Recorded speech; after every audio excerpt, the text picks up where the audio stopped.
In today's video, I'm here to prepare you guys for the new Chaos Shadow bosses, the new open world bosses that are coming to Dragonheir Silent Gods in Season 2.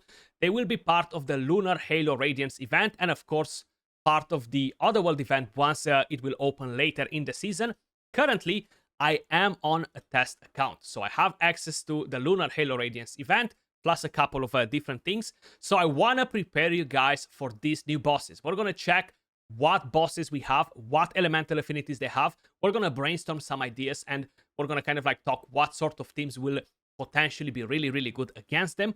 If you want to complete the Lunar Halo Radiance event, guys, you will need to do all these quests that you have here on the side. Of course, you don't need to complete them all to the very maximum.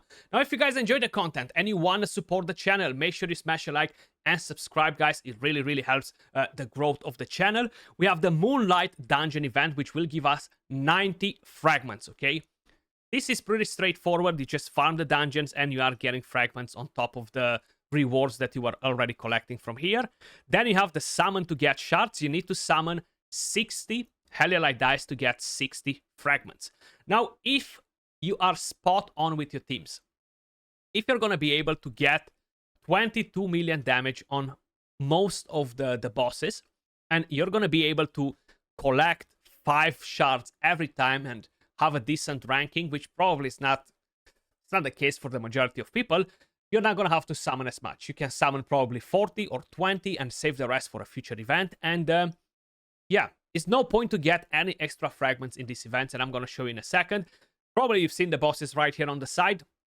We're going to go over their elemental affinity and we're going to check their skills to kind of like brainstorm a few different teams, strategies, you know. So if you're going to head over to the Lunar Halo shop, you need 200 fragments in order to collect the legendary character. And how I mentioned, it's no point to go over the 200 fragments, okay? That's why you really need to think ahead. How many teams can I make to do the 22 million damage? You can only use, okay, you can only use one team per elemental affinity. In terms of like, yes, you can use 2 lightning teams against the lightning boss if you want, I think, if I'm not mistaken.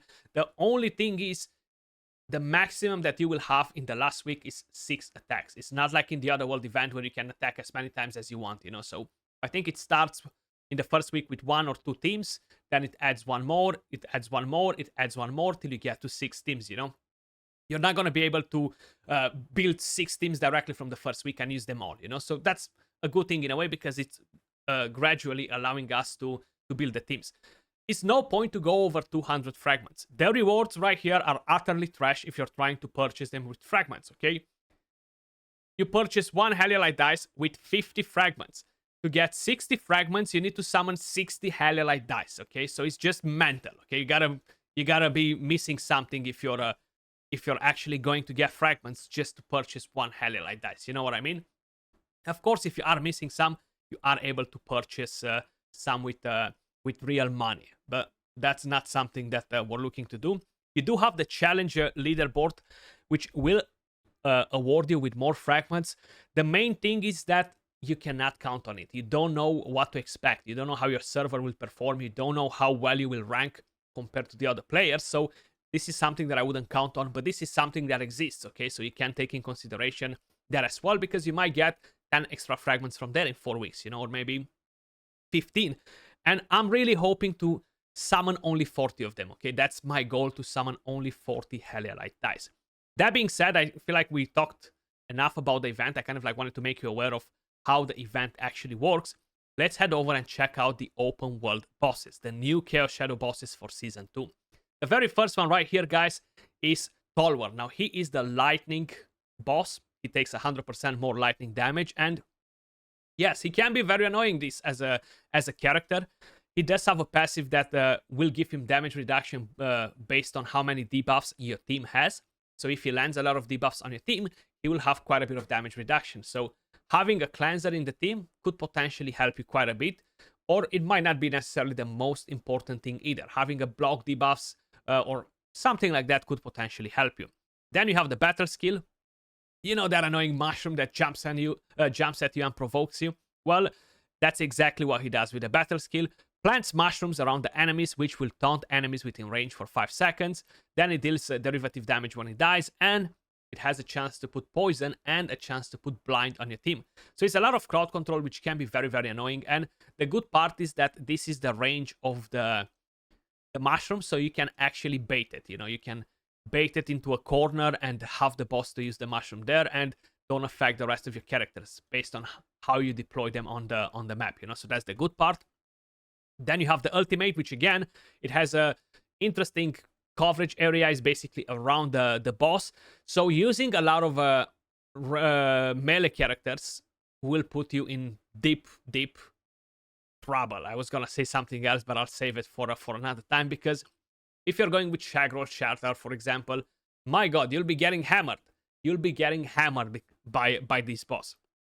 Casts a Spore Cloud that exists for 4 seconds, dealing derivative poison damage to enemies within range, and has a chance to put accuracy penalty and attack penalty if they are under a poison debuff. Now, if you are trying to bait the very first skill right here with some tanks, it will be very hard for you to bring in ranged melee heroes. So that will be a problem because of this skill. I feel like they will really underperform against it. Preferably if you have some range heroes would work better, but there are not that many overall, right? Like, there are some amazing legendaries, don't get me wrong, if you have them. So let's actually quickly check the lightning heroes. I'm on the test server, that's why I have access to all the champions, okay? I don't actually have them on my account. The main idea here, guys, is that, yeah, there's some amazing damage dealers. Their support is not that impressive. You do have Ihuicatl, you have Nathaniel, you have Zephy. The good part here is that you can actually just pair your 5-man elemental affinity. This season is lightning and poison, and you can bring poison support champions. You know, let's just say you have too many poison support champions, and you wanna spread them around in your team. So let's just say I'm gonna take Vikug and use him in my lightning team as one of the support champions, attack down, cleanse. And then the main thing that really matters with your elemental affinities to make sure the damage champions are from the element that the boss is as well, you know. So lightning heroes against the lightning boss, so you actually get to do the 100% extra damage. There's one cleanser in here, Anna, which is honestly not worth using. You do have a couple of decrease attack champions. You have Irina, pretty good option actually. I was using her last season. You have Yola. And then you have quite a few awesome legendary champions. You have Tamar, you have tons of them that are absolutely amazing, and they deal crazy damage. Even with the tank, it is a bit harder to find an awesome tank from here. There are a couple of them right here, which are honestly not the most impressive tanks. From the poison element, you have a couple of tanks, which will allow you probably to split your teams a bit. You know, you have a Garrett, you might have a Bart, and that is already looking better, you know. If you have a legendary one as well, it's even better for you. Let's move over to the next boss, guys, and see. I think they're still positioned in the exact same way like in the last season. So the other boss should be down here. So let's try to reach to this one and see what we have here. I haven't actually checked them myself just yet, guys. We are doing it together. And what do we have right here? Let's see. Okay, who's this? Okay, so we have Irzilas here, which is the fire boss. Enemies take 100% more fire damage. So you want to bring your wild heroes, your burn heroes against this bad boy, and he is a summoner. Okay, so this will play a bit different here. The passive. 3 seconds after an ally's undead summoned unit dies, summons a skeleton that gradually loses HP. The good part is that he will have no allies in the team, so I'm curious how this passive will play out with no allies whatsoever. Then the battle skill covers this little area, deals necrotic damage to enemies within range. For each ally's undead summoned unit on the field, the skill damage increases by 20. Again, no allies to actually summon skeletons, so I'm curious if his own skeletons will count as allies skeletons, you know, allies summons. They shouldn't normally. Then the ultimate is covering an area around the boss and deals necrotic damage to enemies within range and summons 2 skeletons, then grants them attack up. So the good part is that the skeletons are weak usually. They're not very wow, you know, it's pretty easy to kill them, and it should be very easy to bait this boss with his skills, you know, to kind of like make sure he's using the skills on a specific champion, which will allow you to drop in a lot of damage on him. At the same time, you do want to have an AoE champion to make sure you're wiping off all these skeletons, you know. So this is an interesting one for the fire element. I feel like we do have quite a few awesome characters. You know, you get Erich for free. You have some other awesome epics. You have Dane, which is very solid. You have Isolde. Tunnelnan could potentially work, but she's gonna be pretty squishy there, so you're gonna have to offer her a good support. You have Adolphus. You have Foley, which works pretty good. Rare characters, you have a few decent ones as well. You have the new architecture of burn heroes. You have Horus as the tank, so you don't have to sweat it so much. You know, I feel like this should be probably one of the easiest, if I'm not mistaken, based on what other 4 bosses we're gonna have to check out in a second. But this looks promising. You know, I feel like I might start and prioritize a fire team as well. You know, at least as the 3rd team, because right now I'm kind of like invested in lightning, poison, radiance, and frost. Then we have this boss right here, which is Elton. Now here, based on what the elemental affinity he has, we're gonna need to bring in block buffs, guys, because with block buffs he's never gonna get his rally, so that will actually make sure that he's not going to destroy us, you know. So enemies take 100% more cold damage. Voresh comes in play here. He's actually gonna be very good against Elton. Elton will buff himself with rally. Rally enhances their skills, you know. So if they deal a lot of damage against our team, it will be dangerous. And he has random hits too. It's hard to prioritize a bait for him, you know. So with the passive, guys, when a rally ally attempts to cast a skill that consumes rally, those with rally have a 50% chance to gain damage up for 10 seconds.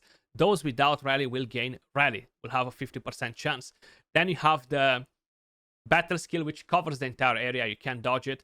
Fires 3 orbs at random enemies. That's the problem. It's random. You don't know at what enemy it will go. So your best bet is to have block buffs against this boss, you know. If the hero has rally, when casting it, the skill will consume it and it will fire extra orbs. Then you have the ultimate, covers the entire area again, creates a domain for 10 seconds, increasing the hero's passive trigger chance to 100%, and fires an orb every 2 seconds at a random enemy to deal radiant damage. So you want to make sure he's never going to get rally, guys. Elton will be very nasty if he actually gets to put his hand on a rally, and he will quickly melt characters. So Frost, right? This season Frost is paired with Radiance, and I can't remember it from the top of my head if we have a block buffs champion from the Radiant element. We might do, and I cannot really remember it right now. But the best option is going to be Voresh. Now the good part is here that it doesn't matter if they're range, if they're melee heroes, you can use whatever because you cannot dodge the boss anyway, and have a tank. And probably I'm gonna go with Ice Blast. Ice Blast melts bosses, so using a Bladin, using probably a Gertin, you know, they will be doing an amazing job. The main issue that we have right here is having good healing, good support. So again, that brings me back to my thing. Don't focus on 5-man elemental affinity from Frost only. You can bring in a Radiance character to offer you support because the Frost is kind of like lacking that, you know. So maybe I'm gonna put Catherine in my Frost team. Maybe I'm gonna take Quarian in my Frost team, you know, and I'm gonna have the healing that I need in order to survive. So keep that in mind as well, because it's going to be very important. Moving over to the next bosses, we have 3 left, and yeah, seems like they are exactly in the same position. So let's actually head over right here. Let's see which one is here. What do we have here? I will make some Lenia. Okay, so I will make some teams, guys, for these bosses probably in the next few days. I'm not sure when I'm going to release the videos, but I'll try to prepare them ahead, you know. So here we have Lenia. enemies take 100% more poison damage. Sigrid, Eli are going to be very awesome rare characters that will help you in here. So against Lenia, guys, she can hit pretty hard. She puts frost on your characters. The passive basic attacks casts an ice ball that bounces between enemies, dealing cold damage with a chance of inflicting frost for 10 seconds. And the ice ball bounces up to 2 times. It prioritizes enemies that don't have frost. So it's pretty hard to dodge that as well and bait it. You have the battle skill, very easy to bait because this is literally just around the boss, one box around the boss. So it will only affect the tank or if you have any melee heroes doing damage there. Marks an ally for 6 seconds, and it deals cold damage to surrounding enemies with 100% chance to inflict frost. She can only mark herself, basically. Then you have the ultimate, which again is easy to dodge with a tank, which is a very, very good thing. Summons an ice tornado at a designated location that lasts for 6 seconds, dealing cold damage to enemies within range. So here, yes, you can bring in, for example, a Furbart, a Hexandra, make sure you're constantly healing your team like this, and then have ranged damage. Now, there are plenty of different ranged characters that can work very nice from the poison element, and in the last season, if you guys remember, in the Other World event, which pretty much the same sort of thing, I was running Theodore. Theodore was massive because he brings recharge speed penalty, which will allow you to deal extra damage. Then you have more decreased attack. The problem is you need to have them as scrolled, So I was using as damage Theodore, Sigrid, and Eli, And they were doing an amazing job. You don't necessarily need to land a lot of poisons on the enemy. You just need to actually have damage dealers from this element, and I don't think you need to bring any support from the lightning element here because the poison does a good job with the support characters. So if you have some awesome legendaries as well, of course that will boost your damage even more. So keep that in mind.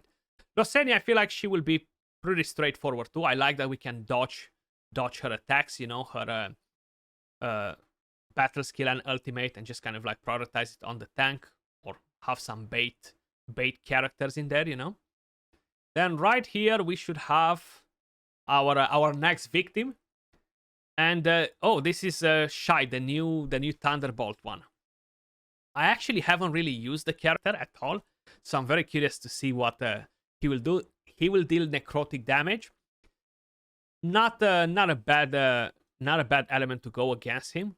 Uses lightning to strike up to 2 random enemies, inflicted with electrocuted every 4 seconds, dealing lightning damage with a chance of inflicting electrocuted for 8 seconds. So if he is landing this on you, you are in trouble. A cleanser here, it will be pretty important, honestly, because it will only bring 1 debuff, okay?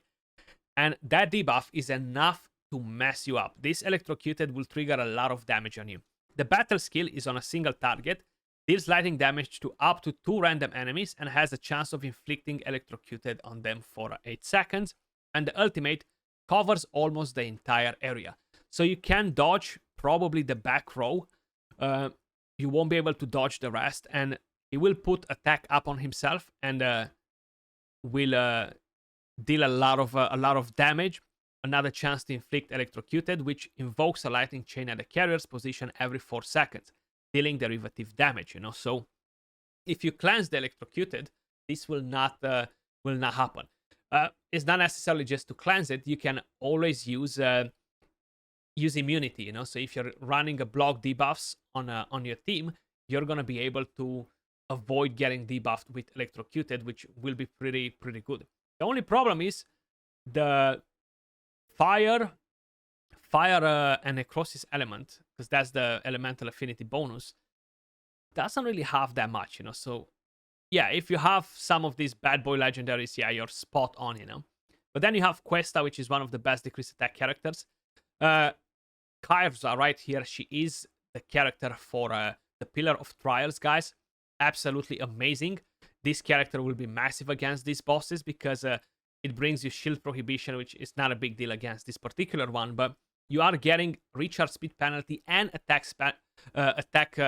penalty, and is a triple hitter, which makes this character great to have the Crown of the Unclean or the Witch's Remains, whatever thing you have. A pretty interesting passive too.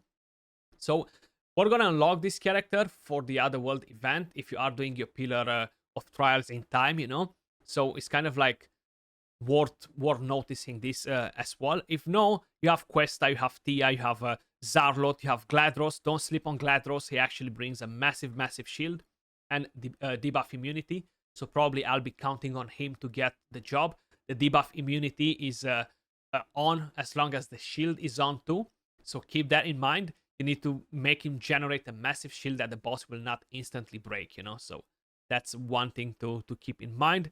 If not, you're kind of like in a pickle here, right? Like you have Megan as a healer, you have Edgar as a decent tank, but the problem will be that yeah, you don't really have cleansers.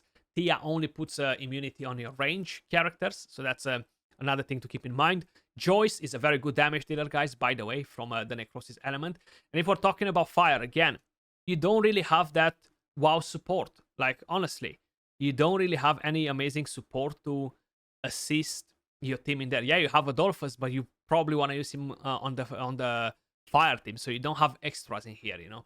That's why I'm kind of like, yeah, you need to kind of like use the Necrosis in there and don't pinch the fire characters, you know. Unless your fire team will completely suck, you know, and you're well aware of it.